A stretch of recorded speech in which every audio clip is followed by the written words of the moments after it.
Wide Angle Conversations, DEI Talks, an initiative of Life by Design with Taruna Aggarwal, raising awareness about the importance of diversity and inclusion and bringing to you insights and best practices from DEI advocates and champions. Welcome to Wide Angle Conversations DEI Talks. I am your host Taruna Aggarwal and I'm in conversation with Sukanya Pushkarna. Sukanya works in the social sector in Singapore. She is the president of Soroptomist International Singapore Orchid, the ex-president of Indian Women's Association Singapore. She is a docent and a Friends of the Museum active member. She is well versed in Mandarin. She's an angel investor in women-led small businesses. The list can just go on. Let me just welcome Sukanya. Hi Sukanya, welcome to Wide Angle Conversations DEI Talks. Thank you, Taruna. It's so nice to be here with you today. My pleasure, really. Sukanya, I was just introducing you and actually your purpose seems to be that you want to serve the society and help the people around you. What made you choose this path? Actually, I don't think I chose that path thinking about serving others or about society. But it seems that when I'm working on myself and I really do things to grow and then bring myself to places that make me happy, somehow you end up serving. So I don't really know how that works, but it seems that there's always an opportunity to serve others while you're doing things that make you happy. So I don't know if serving others is making me happy, or I'm just making myself happy and serving others is just happening, But whatever it is, the whole package is basically that it gives me a sense of well-being. So, wonderful. And then, and you have been leading and managing the NGOs while you're enjoying it, and that giving you happiness, seeking happiness, or finding happiness, either way. But managing NGOs would be quite a challenge, right? What are some of the challenges in leading an organization like that? I think most volunteer-based organizations, so I would say some kind of NGO or other non-profit type, there is no compensation that you would have if you were in a proper, sort of the corporate world. And there's always those things you have. But for a non-profit, if the work you're doing doesn't create the same kind of passion in the people that work with you or who are in this non-profit sector, then nothing can work, To have volunteers energized is difficult because what will you give them at the end of it? Mostly it's just a recognition that's a verbal appreciation. And someone has to really be okay with that, and still have passion to do things, be active. You're giving of your time, often of your money and your energy. And therefore, if the vision doesn't match up, then it's hard to have an energized volunteer body. So I think I've been looking at all kinds of sizes of nonprofit organizations, and everyone really suffers in this case because every organization will have a few really dedicated people. That is and therefore what they can do is limited to those. So I think, Right. And as you are talking, I'm kind of thinking, you have a team to manage, the internal team, that then has a shared goal of, managing volunteers, the community you serve, and society, right? There are many parties and there are many expectations, right? So how do you create then, as you're saying, it is challenging, but how do you, or what do you do to create that inclusive environment? To have people really feel, that they're doing the right thing when they're giving their time or their money or their skills. First, I would hope that people who do find themselves in a nonprofit have come there because they care about that particular kind of work that the organization may be sort of engaged in. But let's say I take, for example, the Indian Women's Association. Depending on what the structure of the organization is. Yeah. Now, the Indian Women's Association is not a pure non-profit. It is actually a membership-based organization. That means there is some things you need to do for the members because they're paying to be there, and so there is something that they have come to get from there. So one needs to be aware of how can you serve the needs of the largest number of people who have decided to become members. Right. The other thing is that most people come in with the idea that as a single person, we may not be able to do so much for the community, but everyone wants to, somehow engage with a wider world. So I think it's then the leadership's role to create those relationships outside of the organizations, where then the members can come out and participate, learn about other organizations, serve the community in various ways.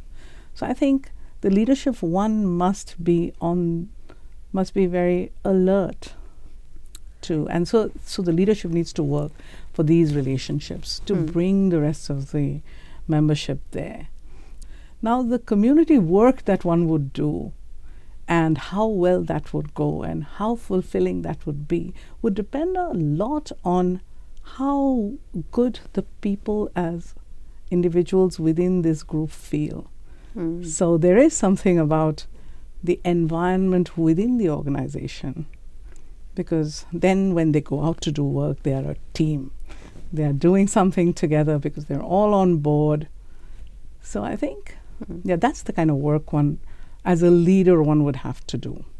I think is to first serve the immediate needs of the members, the reason why they're there, and then as an organization, how to get everyone on board to go out and then serve you sort of widen the perspective a bit.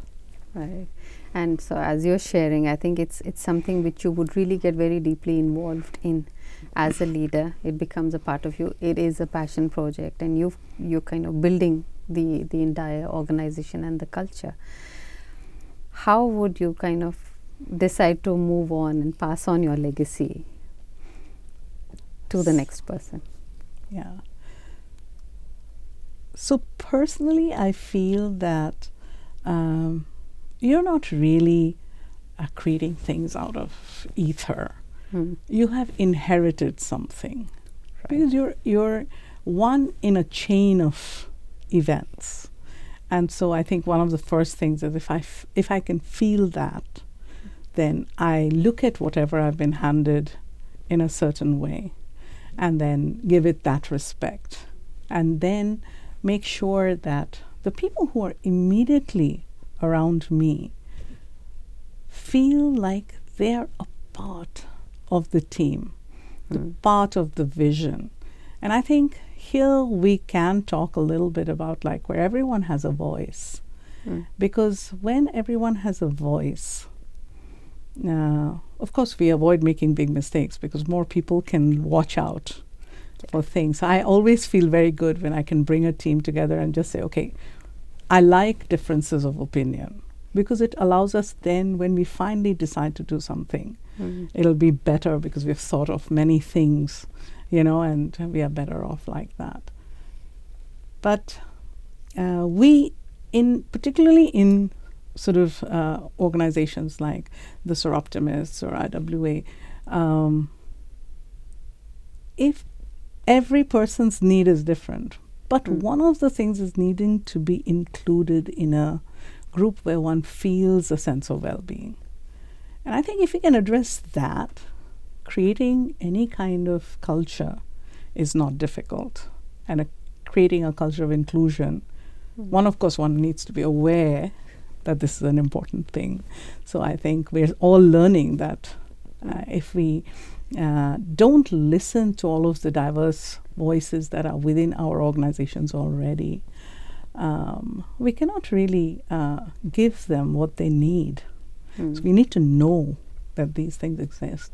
And if we can get them to be heard. So each of your group is feeling heard and is also listening to you, because that's what you're building, is the culture of listening and being heard. So hearing and being heard, which is to me like the perfect sort of an inclusive environment. Then it's easy to pass on ideas like, okay, we can then build a vision for where we are going. Right. And then you know whether you're bringing them along, because there is that culture of openness. You're talking to each other. And when you can embody that kind of behavior, that kind of inclusive behavior, and have your team, the first layer, buy into your vision, or a large vision that kind of like sort of includes more people, very likely that group of leaders will continue to embody their leadership with the same kind of inclusive behavior to the next level. So in IW it would be, the president exco to the committee, and then the committee doing it to the clubs. And then as a group, suddenly we have a culture of being open and, listening to each other, giving respect, understanding that we have varying, diverse views about things, and that there's no right and wrong, but that we have a majority view that we can have larger number of people being carried with an idea. Then I think that kind of culture sticks. Right. Even when the leadership moves, and leadership moves, so at the top levels will move probably faster than at all of the other subsequent levels, because those are kind of guided by constitutional requirements and all of that. But if you have at every time already created that culture of everyone's bringing their ideas together, each one feels more empowered to, sort of reach for their full potential. And they will do the same thing for the next level. So a leader can move at the top, but the culture somehow will survive for some time. And it might need another injection of, sort of a very visionary leadership somewhere down the years. But one or two leaders in the middle who may not completely focus on this inclusive behavior, or, sort of maybe more focused on, their position or their leadership. Right. The organization as a whole will still have levels of culture where it'll still remain inclusive. So I don't worry too much about that. So what I'm hearing is, and what I'm getting from that is that if you have an inclusive culture, an open culture, which is embedded into the organization, then it gives you kind of an immunity to, the leadership changes or the little bit of turbulent times that may come in. So having that inclusive, open culture where everyone feels they are heard and have a sense of belonging is what is important.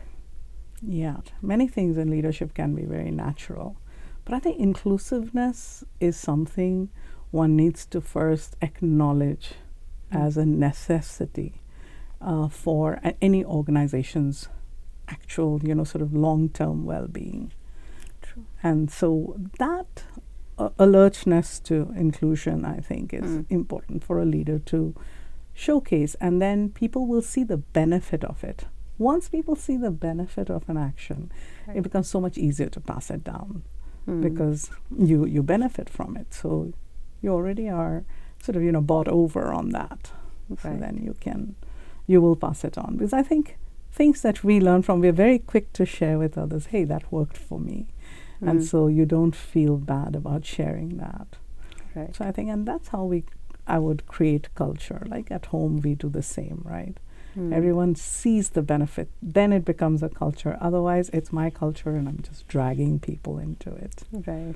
And that won't last, because they, on their own, they won't then pass it on. So true. Yeah. Yeah.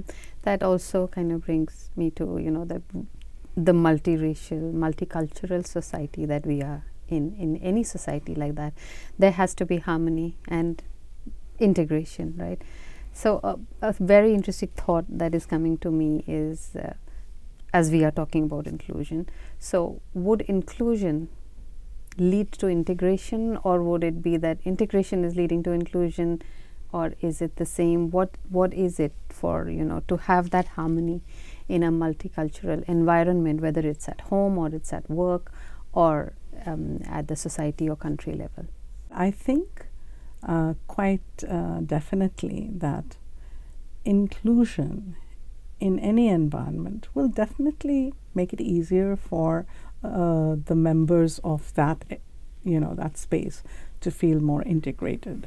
That means more at home. So I'm looking at integration like that. So inclusion meaning that people are interested in me, I'm interested in them. People know something about me, I know something about them. That I have a voice, I'm also willing to listen to someone's voice. And in that kind of place, integration is very likely. Because I think without curiosity about others, you can't integrate. And I'm looking at just being in a new place. If you're not interested in what's around you, you may not feel at home. To feel at home, you have to be interested in that so that you find the connects to settle down. So I think an inclusion mindset would definitely lead to an integrated space. So, and it can be at every level, starting from our homes to countries. I mean, Singapore is such an interesting place to talk about diversity and inclusion. And I think one of the biggest problems is now all of these words have become buzzwords, but we mix up diversity and integration. We also mix up diversity and inclusion. And I think that there's a problem there, because if we are not clear that just having a diverse population without also having this interest in learning about them and making the environment conducive to them feeling included.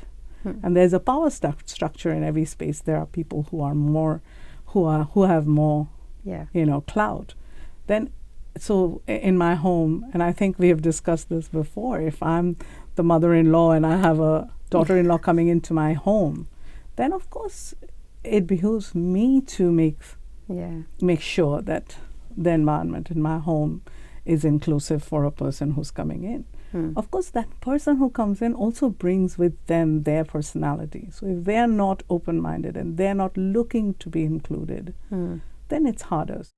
Right. So, I mean, as you're saying this, if we look at the IWA once again, some people might say it's a community of Indian women. How diverse or how inclusive is it? IWA is a very interesting and I think for me a very exciting organization. I mean, I'm no longer in the leadership of IWA, but I still watch IWA as that one kind of organization where one can really look at how diversity works, even though it's an Indian Women's Association. So one would say, oh, that's very non-diverse, right? It's gender specific, it's ethnical, racially, sort of one. But really, it's a very diverse place, because given the racial and the ethnic and the gender similarities, there is so much diversity in each of our thinking, our upbringing, our worldview. And therefore, really, we don't need to look at diversity in this, like sort of a huge way. Every day where we sit, anyone we are in contact with, it's a diverse group, because in no way can we be identical. And therefore, within IWA, that's why, look at the structure of the clubs. Each one is a sort of a shared interest. It's a group interest. Each club has a fairly unique group. That's already telling us, like not every person who comes to IWA goes to all the clubs. Or even joins any club. And then there are the ones who will join this but not that, be excited by this but not that, That's diversity.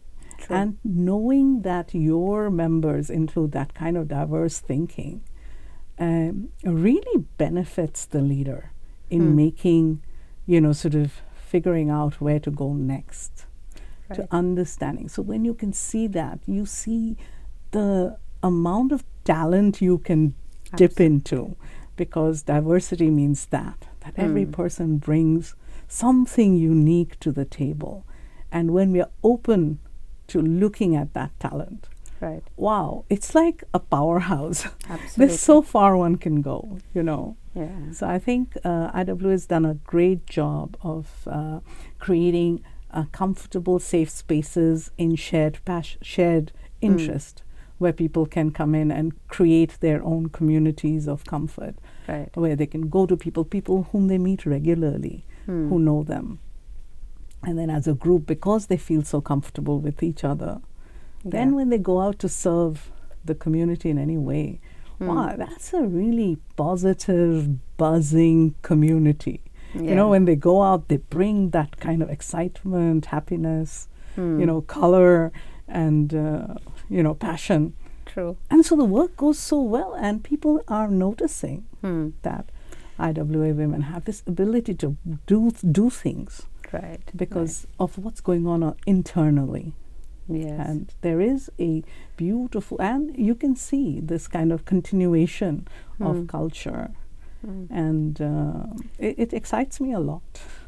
Now, you're so right, diversity is not just Your gender not the gender or the race or ethnicity or things like that, but it's actually the perspectives and the thinking and, as you said, the worldview that we bring in, which actually really makes everything more diverse and versatile, right? Yeah.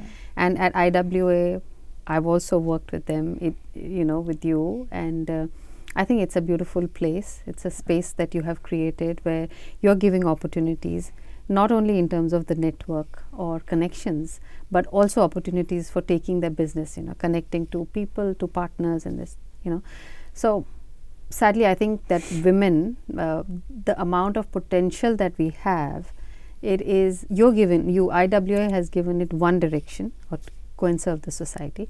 But at a larger level, I think a lot of this potential that women bring with them is lying latent. I think worldwide, women are kind of invisible where the policies are, where the funding is. And I do work with, my friend Laina, and she has this beautiful organization called Angels of Impact, where she is, where all investors are kind of like have bought into this vision that we know women don't get seen often. Yeah. But we also are completely confident that when women are seen and when women receive support when they need it, it goes, miraculously very long ways. And so in Angels of Impact, the team really focuses on finding those, sort of women with entrepreneurial skills, leadership, and a desire to serve their community. Yeah. And most women serve well, many people. They don't serve just themselves. So I think what organizations like Angels of Impact, which is completely focused on, it wants to be profitable investment, but understands that it will take time to get there, but are willing to bide that time because they believe that there is this unjust system. Actually, there's so much work left to be done, like education, that you could do it at every level. You could do it at a national policy level, and you could do it at these very small local nonprofit organizational levels. There's so much to be done. It'll take a long time for it to really show up. Yeah.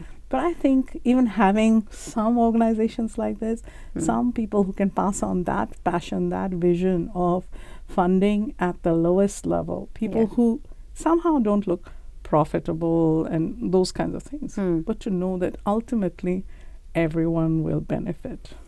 It's not just the growth of that individual as a leader or as a community leader or even, the person running her family. Right. But having her impact many other lives is a society, and that society is a part of a larger society. So ultimately, all of us will benefit. So ultimately, the society will benefit. And what you're talking about is at that level, at the very small business level. But at every level, as you said, it is required that focus on women. Because women-led organizations bring in a lot of they are overperforming. They perform out. They may outdo a lot of things. Even at the medium enterprise level, you're bringing in a lot of that. There's potential in you, but you are not really given that opportunity for whatever way the society or the ecosystem has been set up. It's unequal because first you're not in the system, but you're always judged by the standards of the system. Exactly. So you cannot stay out of the system and be judged by that system. I mean, I think we need to say we need different ideas, different definitions to ensure that our society doesn't lose out on this talent, like huge pool of talent and also well-being. You mentioned we are going through the pandemic, and even during this time, I know that you have been working very closely with, foreign workers, focusing on their mental well-being, working with them. What is it that you would like to share with us on, how we should be as human beings, how we should be going forward after this really big, impactful, incidents of the pandemic? Yeah, I think. Except for the fact that, our climate has really had a chance to breathe because we're not flying so much. Yeah. I mean, that's been like one big thing about the pandemic and the shutdown of the world in a way, which I'm very excited about because who could have thought this would happen?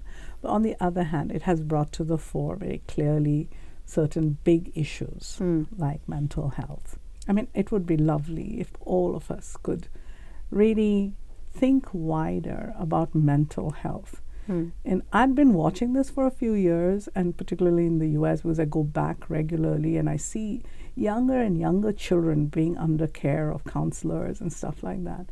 And I've wondered, what is it that makes mental health such an issue around the world? And I think it's our definitions of what is successful, what is good, what makes one a global, mover and a shaker. And I think I'm old. I can now just say, I don't buy it. I don't want this definition. But for younger people, they're not yet at that point. So I think at every level, we must stop to think, what are we doing with our lives? So I think nothing new came. Yeah. But except the fact that now many people who didn't ever stop to think about other ways of doing things have been forced to look at other ways of doing things. So now we know that there are, there is nothing that has to be one way. Yeah. And therefore, this is a great time to really focus on a mental and emotional well-being of everyone. World. Yeah. And I think there is no one answer, but I think accepting that what works for me doesn't work for someone else. We must look at all of the widest range of people. So on a policy, sort of a national policy level, you're making better choices that serve larger numbers of people rather than serving the people who've always been served. And it's very frustrating to see, how many people kept getting richer through this pandemic while people were on the street within 3-4 weeks of lockdown on the welfare, stamps, food stamps and all of that. So you think like, okay, there's something wrong here. Yeah, we need to stop. Yeah. We need to rethink this. We need to stop and rethink, and I think pandemic was a deliberate pause given to us. We should make the most of it going forward and really do something about it, not just talk about it. Yeah. Fingers are crossed that it won't be just a momentary good thought that just passes. Yeah. Thank you, Sukanya. I can go on talking with you. We could just carry on with the conversation. But thanks for sharing all of those beautiful insights and thoughts with us. Thank you, Taruna. You always make it easy to chat with you. I'm always feeling like, I can bare my soul. I know. I really enjoyed my conversation always with you. Same here. Thanks so much. Thank you.